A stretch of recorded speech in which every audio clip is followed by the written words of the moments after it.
नमस्कार विद्यार्थियों। पिछले वीडियो में हमने देखा मकान संपत्ति को किराए पर उठाने से आय की गणना किस प्रकार से की जाती है। साथ में हमने ये भी देखा था कि करदाता के रहने के एक या दो मकानों का वार्षिक मूल्य धारा 23(2) के अनुसार शून्य होता है। किराए पर जो मकान उठाए गए हैं उनके लिए जो धारा 23(1)(a), बी तथा सी के प्रावधानों के तहत कैसे एनुअल वैल्यू की गणना की जाती है ये हमने सीखा। और उसमें से कटौतियां देकर पहले म्युनिसिपल टैक्स घटाकर वार्षिक मूल्य और उसके बाद में ब्याज की कटौती और नगर पालिका कर जो करदाता द्वारा चुकाए गए हैं की कटौती देने के उपरांत taxable value from the house property हम ज्ञात कर लेते हैं। तो चाहे मकान किराए पर उठाया गया हो, चाहे मकान सेल्फ ऑक्यूपाइड हो यानी कि स्वयं के रहने के उपयोग में लिया जा रहा हो, अगर मकान के निर्माण से संबंधित कोई ब्याज ऋण लिया गया है तो उसके ब्याज की कटौती उसको दी जाती है एनुअल वैल्यू ज्ञात करने के बाद टैक्सेबल वैल्यू ज्ञात करने के लिए। यहां पर ये बात याद रखनी चाहिए कि अगर ऋण लेने की तिथि 1/4/1999 से पहले की है, ऋण लेने की तिथि, तो ऐसी स्थिति में करदाता को 30,000 रुपए अधिकतम घटाने की स्वीकृति है स्वयं के रहने के मकान की एनुअल वैल्यू जो 0 है उसमें से। और अगर ऋण 1/4/1999 या उसके बाद में लिया गया है तो स्वयं के रहने के मकान का जो एनुअल वैल्यू 0 है उसमें से अधिकतम 2 लाख रुपए ही घटाए जा सकते हैं। किराए के मकानों के संदर्भ में इस प्रकार की लिमिट नहीं है, उसमें जितना ब्याज देय हुआ है देयता के आधार पर वो घटाया जा सकता है। फिर ब्याज जिस वित्तीय वर्ष में मकान बनकर तैयार हुआ है उस वित्तीय वर्ष के साधारण ब्याज को उसी वित्तीय वर्ष में घटा दिया जाएगा। और साथ ही अगर ऋण उससे पहले के वित्तीय वर्षों में से चला आ रहा है तो इस वित्तीय वर्ष से ठीक पहले की 31 मार्च तक का सारा ब्याज जो भी होगा वो कैलकुलेट करके उसको 5 भागों में बांटकर अगर उन आने वाले 5 वर्षों में उसको घटाया जा सकता है और अगर हमारा प्रीवियस ईयर उन 5 वर्षों में आता है तो मकान निर्माण की तिथि के पूर्व के ब्याज का 5वां हिस्सा हमारे प्रीवियस ईयर में घटाया जा सकेगा। अगर निर्माण की तिथि वाले वित्तीय वर्ष के बाद के 5 वर्षों में हमारा निर्माण की तिथि वाले वर्ष सहित बाद के 5 वर्षों में यानी कि आने वाले 4 वर्ष और प्रीवियस ईयर सहित में घटाया जा सकता है। तो ये गणना कैसे की जाती है, इसके लिए आज हमारा जो टॉपिक है मकान संपत्ति से आय पर कुछ विशेष बातें, इस क्या क्या और बातें भी हो सकती है उसको आज हम इस वीडियो में डिस्कस करेंगे।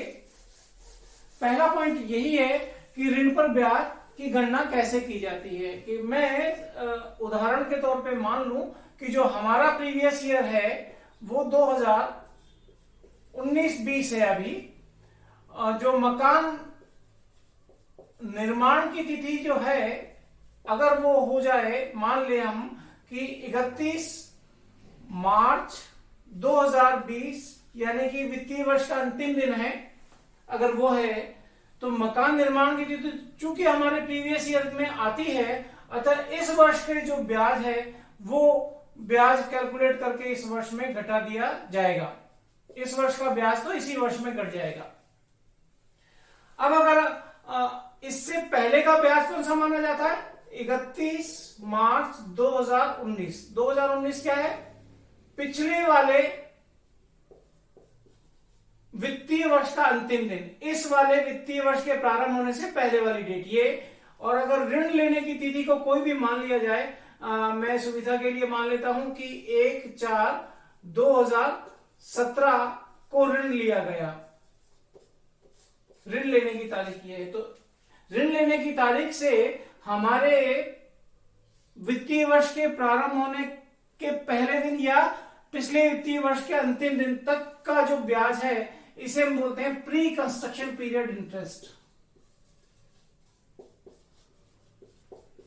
प्री कंस्ट्रक्शन पीरियड इंटरेस्ट, इसकी गणना हम करेंगे और इसका जो 5वां भाग है 1/5वां भाग, उसमें से आने वाले इसके लिए हम बोल रहे हैं आने वाले 5 वर्षों में, तो पहला वर्ष तो हमारा प्रीवियस ईयर हो गया और बाद के 4 वर्ष और हो गए। इन वर्षों में ये हर 5 भाग जो किए हैं उसके हर भाग की कटौती आने वाले 5 वर्षों में दे दी जाती है। उदाहरण के तौर पे मैं मान लूं कि ऋण अगर 50 लाख रुपए का लिया गया और ब्याज की दर अगर 10% वार्षिक है, तो ये जो अवधि हुई वो 2 वर्ष हुई। 50,000 के ऊपर अगर हम गणना 50 लाख के ऊपर अगर हम गणना करें 10% की दर से, चूंकि ये 2 वर्ष की अवधि हुई तो 2 वर्ष का ब्याज अपने को कैलकुलेट करना है, तो ये हो गया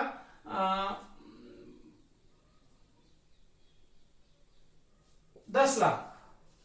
ब्याज जो हुआ वो 10 लाख, 50 लाख का 10%, 1 वर्ष का ब्याज 5 लाख और 2 वर्ष का ब्याज, क्योंकि अवधि यहां से यहां तक की 2 वर्ष है तो 2 वर्ष का ब्याज 10 लाख रुपया हुआ। इसके 5वें भाग यानी कि 2 लाख रुपए प्री कंस्ट्रक्शन पीरियड इंटरेस्ट के नाम से कटौती दी जाएगी। कौन से वर्ष में? पहला वर्ष तो हमारा प्रीवियस ईयर और उसके बाद के 4 वर्ष और, यानी कि ये कुल जो 5 वर्ष है, अगर उनमें कहीं पर भी हमारा प्रीवियस ईयर आता है तो इस प्री कंस्ट्रक्शन इंटरेस्ट पीरियड की छूट हम उस ब्याज में उस वाले वित्तीय वर्ष में कटौती दे देंगे, और अगर नहीं आता है तो ये कटौती नहीं मिलेगी। परंतु अगर ऋण जारी है, अभी चुकाया नहीं गया है, तो प्रीवियस ईयर के ब्याज की कटौती तो प्रीवियस ईयर में ही दी जाएगी। तो इस 50 लाख के ऊपर अगर अभी तक ये चुकाया नहीं गया है तो 10% की दर से 5 लाख रुपए की ब्याज की राशि बनती है प्रीवियस ईयर में घटाने के लिए। तो प्रीवियस ईयर में कुल कितनी राशि हो गई? 5 लाख, और प्री कंस्ट्रक्शन पीरियड का ब्याज है वो है 2 लाख, कुल मिला के कितना हो गया? 7 लाख। तो ये ब्याज की कटौती लेना चाहता है करदाता अपने मकानों के संदर्भ में। तो क्या नियम है? अगर ये किराए पर उठाई गई मकान संपत्ति है और उसकी हम करयोग्य आय की गणना करें तो समस्त 7 लाख रुपए की घटा दिए जाएंगे ब्याज के नाम से। लेकिन अगर ये सेल्फ ऑक्यूपाइड प्रॉपर्टी है और देख रहे हैं आप डेट 1/4/99 के बाद में ऋण लिया गया है, तो इस करदाता को अपने सेल्फ ऑक्यूपाइड प्रॉपर्टी में से प्रत्येक प्रॉपर्टी में केवल उसके पास में एक से ज्यादा प्रॉपर्टी है तो कुल मिला के 2 लाख रुपए की कटौती दी जा सकती है। तो 7 लाख में से केवल 2 लाख रुपए की कटौती उसको स्वीकृत होगी अगर वो मकान सेल्फ ऑक्यूपाइड है। तो करदाता अधिकतम एक वित्तीय वर्ष में 2 लाख रुपए के ब्याज की कटौती ले सकता है स्वयं के रहने के मकान या मकानों के संदर्भ में। तो इस प्रकार से हम ब्याज की गणना करते हैं। फिर ऋणात्मक आय की बात करें कि अगर सेल्फ ऑक्यूपाइड हाउस है तो रहने के मकान चाहे ऋण 1/4/99 से पहले का हो या 1/4/99 के बाद का हो। अगर 1/4/99 से पहले का ऋण है तो ऋणात्मक आय स्वयं के रहने के मकानों के संदर्भ में आ सकती है मैक्सिमम 30,000, और ऋण अगर उसके बाद का है 1/4/99 के तो स्वयं के रहने के मकानों में ऋणात्मक आय बन जाएगी मैक्सिमम 2 लाख रुपया।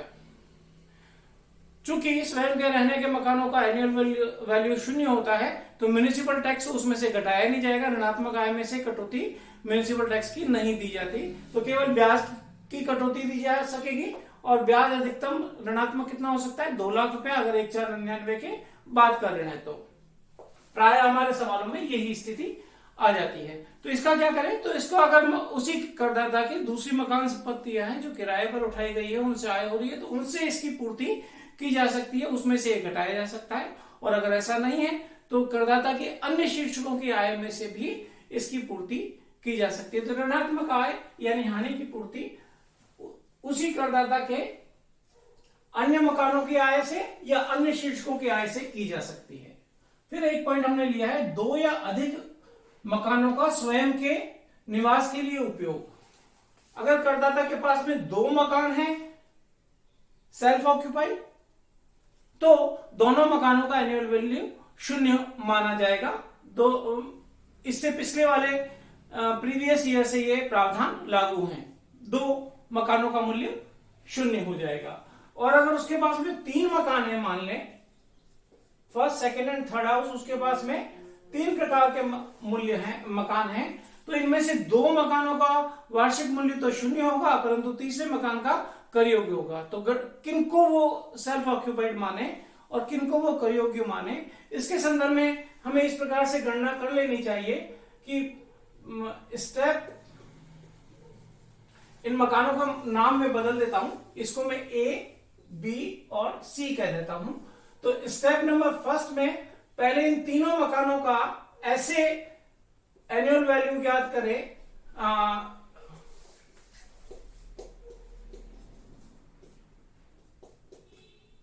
इन तीनों मकानों का सबसे पहले आप ब्याज की कटौती घटाने तक, यानी कि कुल मिला के टैक्सेबल वैल्यू ज्ञात करें सेल्फ ऑक्यूपाइड मानकर।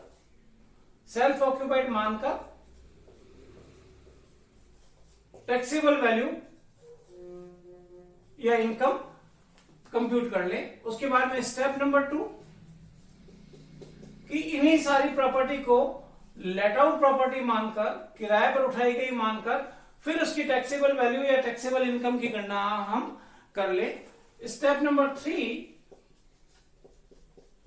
कि इनका अंतर आप ज्ञात कर ले, यानी कि पहली जो आय आई हुई है फर्स्ट स्टेप में, उसमें से दूसरी प्रकार की लेट आउट प्रॉपर्टी मानने पर जो आय बनती है उसको घटाएं।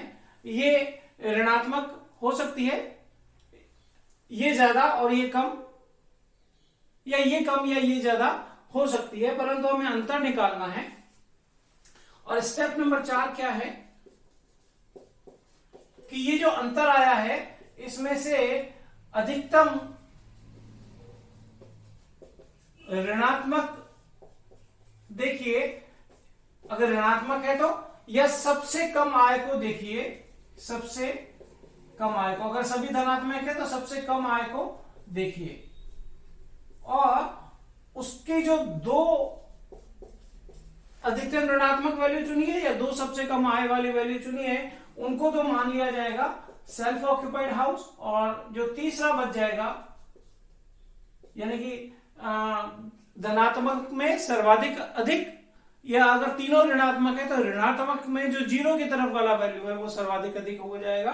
तो तीसरे मकान को हम क्या मान लेंगे, लेट आउट प्रॉपर्टी मान के उसकी गणना की जाएगी। तो अब इस करदाता के लिए उन 2 मकानों को सेल्फ ऑक्यूपाइड की तरह गणना करें, और जो तीसरे मकान है उसकी गणना लेट आउट प्रॉपर्टी की तरह गणना करें। धारा 23(1) के अनुसार इसकी गणना करें, और 2 की गणना धारा 23(2) के अनुसार गणना करें। तो ये विशेष स्थिति होती है कि जब ऐसे 2 या ज्यादा मकान हो जाएं तो हमें इस प्रकार से गणना करनी पड़ेगी। फिर एक और परिस्थिति ली है हमने, कुछ अवधि के लिए स्वयं के उपयोग तथा कुछ अवधि के लिए किराए पर। आपको मालूम है कि धारा 23(2) में सेल्फ ऑक्यूपाइड हाउस का एनुअल वैल्यू 0 तभी माना जाता है जबकि किसी भी पीरियड के लिए उस मकान प्रॉपर्टी को, हाउस प्रॉपर्टी को किराए पर ना उठाया हो या अपने निश्चित उद्देश्य के लिए ना रखा हुआ हो। तो अगर मकान कुछ अवधि के लिए स्वयं के उपयोग का है और कुछ अवधि के लिए किराए पर है, तो मकान संपत्ति को ये माना जाएगा कि वो किराए पर उठाई गई हो। किराए पर उठाई मकान संपत्ति के समान इसकी गणना की जाएगी, और किराए पर उठाई मकान संपत्ति के समान इसकी गणना हम करेंगे तो धारा 23(1) के अनुसार, जिसमें सेक्शन ए, बी और सी तीनों हैं, 23(a), 23(1)(b) और 23(1)(c) के अनुसार इसकी गणना हम करेंगे। और इसमें जो स्टेप नंबर 3 है, आपको मालूम है उस स्टेप में हम क्या करते हैं कि जब किराए पर मकान उठाया गया हो और उसकी जब हम स्टेप नंबर 3 की कंप्यूटेशन कर रहे होते हैं तो 12 माह का प्राप्य किराया हम लिखते हैं। इसमें से स्वयं के रहने की अवधि, जो कुछ अवधि के लिए स्वयं रहा है, तो स्वयं के रहने की अवधि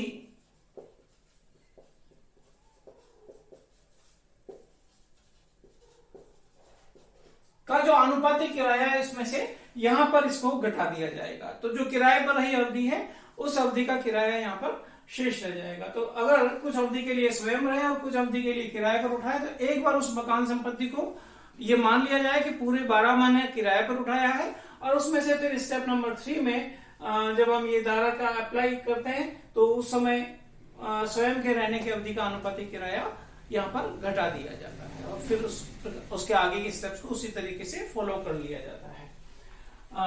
अगला एक पॉइंट हमने लिया है कि कुछ भाग मतलब एक बड़ा मकान है और उसमें स्वतंत्र इकाइयां हैं अगर कुछ, तो उसमें से अगर कोई इकाई, कुछ भाग स्वयं के रहने के काम आता है, कुछ भाग किराए पर उठा दिया गया है, कुछ भाग स्वयं के व्यापार में काम में आता है, तो ऐसी स्थिति में कैसे गणना करें? तो जो स्वयं के रहने की अवधि की बात करें तो अंडर सेक्शन 23(2) ये तो इसका जो एनुअल वैल्यू है वो तो 0 हो जाएगा। जो किराए पर उठाया गया भाग है उसका अंडर सेक्शन 23(1) में किराए के समान मूल्यांकन कर लें और जो स्वयं के व्यापार के काम में आ रहा है उस भाग या इकाई